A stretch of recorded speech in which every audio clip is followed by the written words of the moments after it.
온세대 오후 예배 11월 이제 올해도 2번 남았는데 그 중에 한 번 모였습니다. 특히 오전에 우리 새가족들 또 오랜만에 오신 어르신들이나 교회 식구들 섬기시느라 여러분 너무 수고 많으셨고 굉장히 지금 피곤하실 것으로 여겨집니다. 명절 중후군 같이 잔치 후에 뒷일 이렇게 또 치르셔야 될 그런 수고로움들 다 나누어서 감당하셨는데 여러분들 아무리 피곤하셔도 오후 예배 혼자 그 자리에서 졸지 마시고 예배 끝나고 저랑 같이 각자의 자리에서 졸 수 있기를 바랍니다. 여러분들 졸 수 있다고 그 자리에서 혼자 조시면 의리 없으십니다. 같이 수고하셨는데 같이 예배 다 끝나고 같이 조셔야죠. 그 전까지는 이제 마무리 예배 잘 드리시면 좋겠고요. 온세대 예배라 오늘 제가 또 그림책 하나 소개하고 말씀 시작합니다. 오늘 고린도전서 13장에서 사랑의 특징 중에 하나, 제가 6절을 오늘 나눌 건데요. 불의를 기뻐하지 아니하며 진리와 함께 기뻐하고. 불의함이 가장 우리 모습 속에 쉽게 나타나는 것이 말입니다. 그 중에서도 거짓말이죠. 불의함에 동참하는 모습, 거기에 관한 그림책이 하나 있어 제가 읽어 드리겠습니다. 온세대 예배라 우리 어린 아이들부터 우리 노년에 이르기까지 한 권씩 정리해 나누면 좋겠다 생각하니 우리 주일학교 학생들 벌써 표정부터 밝아요. 그림책 읽어드리면 우리 아이들이 좋아합니다. 학교에서 돌아온 병관이는 혼자 블록 쌓기를 하며 놀고 있었습니다. 다녀왔습니다. 엄마 친구들이랑 같이 왔어요. 그때 누나가 들어왔고 이 소리를 들은 병관이는 얼른 자기 방에 나와 누나를 쫓아갔지만 누나는 친구들과 이미 자기 방으로 들어갔습니다. 누나, 나도 같이 놀면 안 돼. 야, 놓고 하라고 했잖아. 남자가 무슨 공기를 하려고. 나도 공기 잘하잖아. 어제도 나랑 같이 해놓고서. 누나, 지금 친구들하고 노는 것 안 보여? 너도 나가서 내 친구들하고 놀아. 병관이는 투덜거리면서 방문을 닫고 나왔습니다. 엄마, 나가서 놀게요. 병관이는 놀이터로 나왔습니다. 미끄럼틀을 타러 가는 길에 그 아래에서 5,000원짜리 한 장이 눈에 띄었습니다. 병관이는 주위를 돌아보고 얼른 돈을 주었습니다. 그때부터 가슴이 콩탕콩탕 뜁니다. 혹시 누가 본 사람이 있나 주변을 돌아봤는데 아무도 없는 것 같았습니다. 병관이는 학교 앞 문방구로 갔습니다. 며칠 전부터 꼭 갖고 싶었던 게 있었기 때문입니다. 하지만 선뜻 안으로 들어가지 못합니다. 혹시 이 돈 주인이 나타나면 어떡하지? 그러다 한참 서성거렸습니다. 얘 뭐 필요한 거 없니? 병관이를 보고 주인 아주머니가 묻습니다. 형광 요요 얼마예요? 4,000원이다. 병관이는 5,000원을 내고 형광 요요를 샀습니다. 집으로 돌아온 병관이는 곧장 방에서 새로 산 요요를 돌려봅니다. 밑으로 떨어지면서 반짝반짝 빛을 내었습니다. 병관이는 한참 동안 요요를 갖고 놀았습니다. 병관아, 태권도장 가자. 지원이 누나가 소리칩니다. 알았어, 나갈게. 병관이는 후다닥 요요를 책상 속에 숨겼습니다. 태권도장입니다. 병관이는 빨간 띠를 메고 겨루기를 하고 누나 지원이는 흰 띠를 메고 기본 자세를 배웁니다. 태권도장에서는 병관이가 누나보다 선배입니다. 태권도를 마치고 지원이와 병관이는 집으로 갑니다. 가는 길에 두 아이의 눈길이 한 곳으로 향합니다. 누나, 내가 떡볶이 사줄까? 내가 무슨 돈이 있나? 나 1,000원 있어. 놀이터에서 주웠어. 그럼 주인 찾아줘야지. 까먹으면 어떡하니? 찾아주려고 했는데 없었어. 그러니 써도 되잖아. 아줌마, 컵볶이 2개 주세요. 아이들은 떡볶이를 먹으면서 집으로 갑니다. 집 앞에 거의 다 왔을 때입니다. 니들 길에서 뭘 먹고 다니니? 그리고 돈은 어디서 났어? 지원이와 병관이는 장을 보러 나오던 엄마와 마주쳤습니다. 누나가 사줬어요. 병관이가 사줬어요. 둘은 동시에 대답했습니다. 뭐라고? 너희들 따라 들어와. 집안에 들어서자마자 엄마가 두 아이를 다그칩니다. 니들 솔직히 말해. 돈 어디서 났어? 사실은 병관이가 놀이터에서 1,000원을 주었대요. 돈을 주었으면 주인을 찾아줘야지 마음대로 까먹고 다녀? 게다가 거짓말까지 하고 둘 다 엄마 장 보고 올 때까지 손들고 있어. 엄마는 다시 장을 보러 나가셨습니다. 그것 봐, 주인 찾아주라고 했잖아. 누나도 맛있게 먹었잖아. 너 때문에 이게 뭐니? 괜히 나만 갖고 그래. 자기도 먹고서. 야, 손 안 들어? 벌 쏘고 있는데 손 내리면 어떡해? 아무도 안 보잖아. 누나가 보고 있잖아. 또 거짓말하려고? 빨리 손 들어. 누나는 호통에 병관이는 다시 손을 들었습니다. 그런데 누나, 나 할 말이 있어. 사실 5,000원 주었어. 4,000원은 형광 요요 샀어. 엄마한테는 비밀이야. 병관이는 지원이에게 사실대로 털어놨습니다. 너 또 거짓말했어? 난 몰라. 엄마한테 사실대로 말해. 그럼 또 혼나잖아. 부탁이야. 안 돼. 또 거짓말하면 그때 탄로나면 더 혼나. 엄마가 장을 보고 돌아오셨습니다. 자, 이제 손 내려라. 그리고 병관이는 잠깐 있어봐. 엄마, 사실 나 5,000원 주었어요. 4,000원은 이거 샀어요. 병관이는 책상 속에서 요요를 꺼내왔습니다. 어쩌자고 주운 돈으로 마음대로 장난감을 사. 너 경찰 아저씨한테 가야겠다. 잘못했어요. 다시는 안 그럴게요. 경찰 아저씨라는 말에 병관이는 얼른 잘못을 빌었습니다. 엄마, 따라 나와. 어디서 주웠는지 가보자. 병관이는 놀이터로 엄마를 모시고 갔습니다. 여기서 주웠어요. 언제? 아까 학교 갔다 와서 놀이터에서 놀 때요. 늦은 시간이라 놀이터에는 아이들이 없습니다. 우선 들어가자. 아빠 오시면 어떻게 할지 의논해보자. 잘못했어요. 아빠한테는 비밀로 해주세요. 비밀은 무슨 비밀? 아빠한테도 혼날 줄 알아. 저녁 식사를 마친 뒤 온 가족이 함께 앉았습니다. 병관아, 오늘 있었던 일 아빠한테 말씀드려. 엄마가 말씀하시자 병관이는 오늘 있었던 일을 아빠께 말씀드렸습니다. 돈을 주었으면 먼저 큰 소리로 주인을 찾아봤어야지. 내일이라도 주인 찾아서 돌려주도록 해라. 아빠는 병관이를 혼내지 않고 잘 타이르십니다. 아빠, 벽보를 만들어 붙이면 어떨까요? 지원이가 말했습니다. 좋은 생각이구나. 내가 만드는 걸 도와주라. 그리고 병관이는 벌로 다음번 생일 선물은 없다. 네. 병관이는 엄마 말씀에 기어 들어가는 목소리로 대답했습니다. 누나, 뭐라고 써야 해? 누나가 좀 써주면 안 돼? 먼저 돈 잃어버린 사람을 찾습니다. 라고 쓰고 우리 집 주소를 쓰자. 병관이는 누나의 도움을 받아 벽보를 만듭니다. 내일 아침 학교 가는 길에 붙이고 갈 것입니다. 그리고 마지막 이 그림으로 끝이 납니다. 네, 이게 꿈이라는 지금 해석이 나왔는데 꿈은 아니고요. 다 실토하고 다 회복하려고 하니 이렇게 마음 편하게 잘 수 있다. 저는 이렇게 해석하고 있습니다. 마음 편히 자는 모습이죠. 거짓말을 회복하는 게 우리 인생 편해지는 방법입니다. 이 그림책을 읽으면서 제 옛날 생각이 많이 났습니다. 제 누나도 있고 제 형도 있고 거짓말했던 것 많이 떠올랐죠. 오늘 말씀은 진리와 함께 기뻐하는 것, 이것을 반대로 말하면 비진리와 함께 슬퍼하는 것입니다. 우리는 비진리를 어떻게 가장 잘 나타내냐면 거짓말이죠. 거짓, 증거죠. 그래서 야고보서 말씀에 보면 그러나 너희 마음속에 독한 시기와 다툼이 있으면 자랑하지 말라. 진리를 거슬러 거짓말하지 말라. 시기와 다툼이 있을 때 그 말은 진리를 거스르는 거짓말로 나오기가 쉽다는 것입니다. 또 야고보서 사도는 말에 대한 지혜를 여러 가지로 주고 있습니다. 한 입에서 쓴물과 단물이 나올 수 없는 것처럼 우리의 언어 습관은 단물을 내면 쓴물을 멀리할 수 있다. 이런 지혜를 줍니다. 그러면서 든 비유가 한 우물에서 쓴물과 단물이 나올 수 없는 것처럼 우리 입에서 감사로 불평을 몰아내고 찬양으로 원망을 몰아내면 우리의 말을 훈련할 수 있다 말하죠. 여러분, 이 병관이 아이가 거짓을 감추기 위해 여러 가지 애를 썼지만 그럴수록 거짓이 불어납니다. 거짓을 감추기 위한 또 거짓말을 해야 되죠. 이런 인생은 공회전입니다. 자동차 운전할 때만 공회전이 있는 게 아닙니다.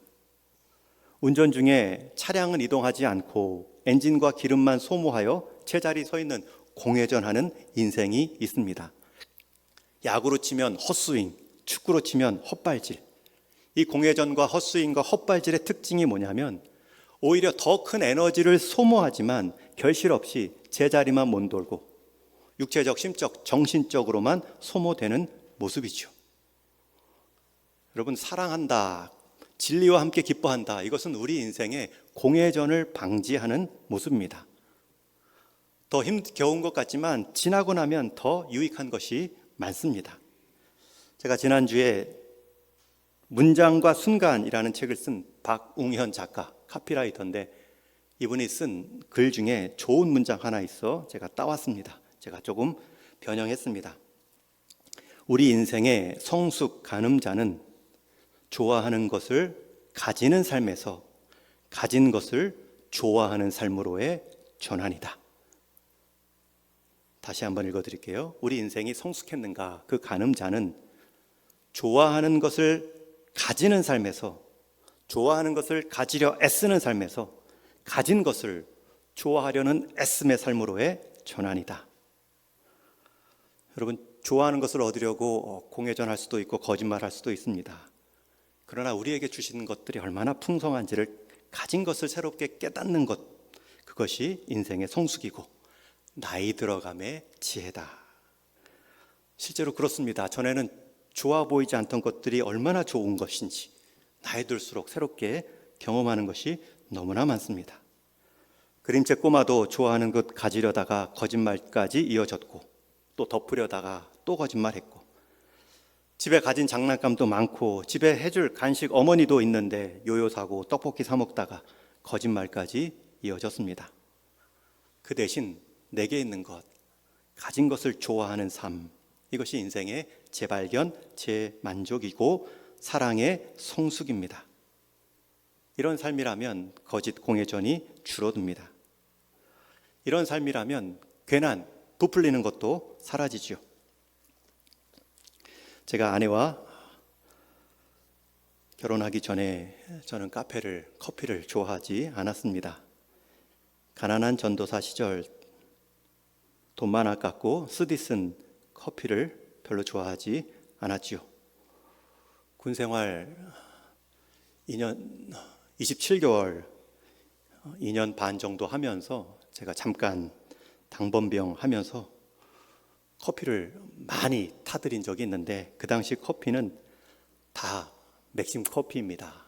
그래서 잊지도 않습니다. 제가 모시던 분은 항상 1, 3, 2로 타라고 명령하십니다. 커피 하나, 프림 셋, 설탕 둘. 제 입맛은 딱 거기에 고정이 돼서 이게 커피인 줄 알았는데 제대하고 나서 아메리카노라는 커피, 그 쓴 것을 그 돈 비싸게 왜 마시는가, 그런 인생이었죠. 그런데 제가 아내를 만나고 연애하고 결혼할 때 커피만큼, 카페만큼 가성비 좋은 데이트가 없구나.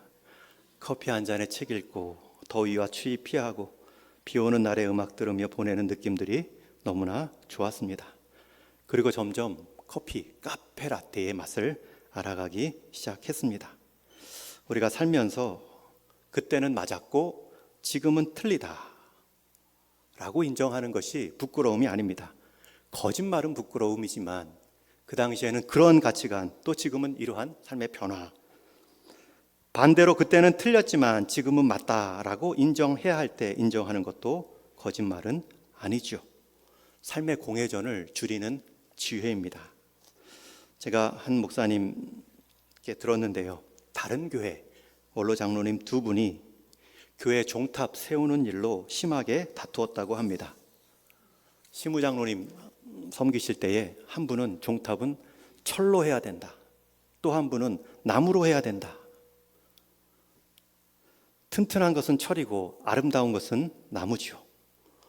무엇으로 하든 종탑을 새롭게 하는 그 가치를 지키기 위해 잘 중론을 모아서 진행하면 좋고, 철로 하면 튼튼해서 좋고 나무로 하면 아름다워서 좋고 좋은 것만 보고 결정하면 되는데 이것 아니면 안 된다, 그러다가 크게 다투었다고 합니다.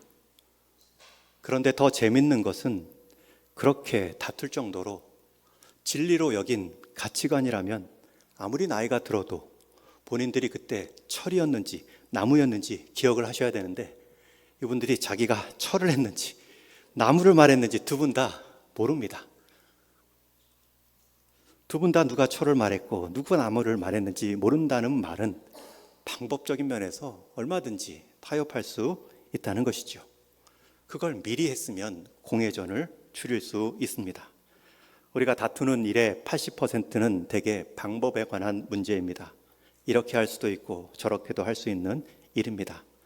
겉으로는 그럴듯한 명분을 말하지만 속으로는 내 입속을 챙기거나 아니면 못나 보이기 싫고 지기 싫어하는 자존심 때문에 끝까지 우길 때가 많습니다. 한때 제가 커피와 카페를 불편해했던 이유는 제 주머니 사정과 제 취향 때문이지 그것을 즐기던 사람들의 잘못이나 행동이 짧아서가 절대 아니죠. 오히려 그분들이 그렇게 잘 즐기고 지금까지 이어져 왔으니 이 애호가들 곁에 제가 한쪽을 잠시 누릴 뿐입니다. 교회 내에 말 중에 다양한 말이 있을 수 있습니다. 그게 건강한 교회의 특징입니다. 한 가지 말만 절대적으로 주목받을 것은 하나님 말씀밖에 없습니다. 그 아래에 우리의 삶을 비추어 보고 그리고 적용하는 과정에서 서 있는 자리, 입장이 다르니 서 있는 입장 따라 달리 방법을 말할 수 있고 그 달리하는 다 방법의 이유는 다 일리가 있죠. 일리라는 것은 하나의 이치입니다. 그 일리를 서로 진리라고만 말하지 않으면 됩니다. 그 입장에 따라 다양한 것은 건강한 공동체의 특징이고 그 다양한 말이 결국 공동체의 풍성함을 가져옵니다. 거짓말을 하니 입을 다물 것이 아니라 선한 말로 풍성한 말로 거짓말이 부끄러워지도록 만드는 것이 지혜로운 공동체이죠. 우리가 이 말의 지혜를 야고보서에서 여러 들 수 있는데 두 가지 야고보 사도는 전합니다. 첫 번째는 말은 길들여야 된다. 그리고 비유를 들지요. 곱비와 같다. 또 불씨와 같다. 또 배의 키와 같다. 작은 퍼센테이지의 크기지만 그것이 방향을 결정짓기 때문에 그걸 잘 길들이라. 그리고 두 번째 방법은 길들이는 방법은 서두에서 말씀드린 것처럼 한 우물에서는 쓴물과 단물을 낼 수 없으니 단물로 채워라. 내 말에서 칭찬과 격려, 비판을 또 불평을 말하기 전에 내게 있어서 단물을 먼저 충분히 세우고 그 후에 정말 해줘야 될 말들은 기도함으로 해주는 것이 지혜겠죠. 이제 그 말의 그 어려움들을 알고 또 그렇기 때문에 그 말의 교훈을 제대로 잘 사용할 수 있도록 기도한 이혜인 시인이자 또 수녀님의 기도시를 읽고 제가 소개하며 말씀을 맺겠습니다.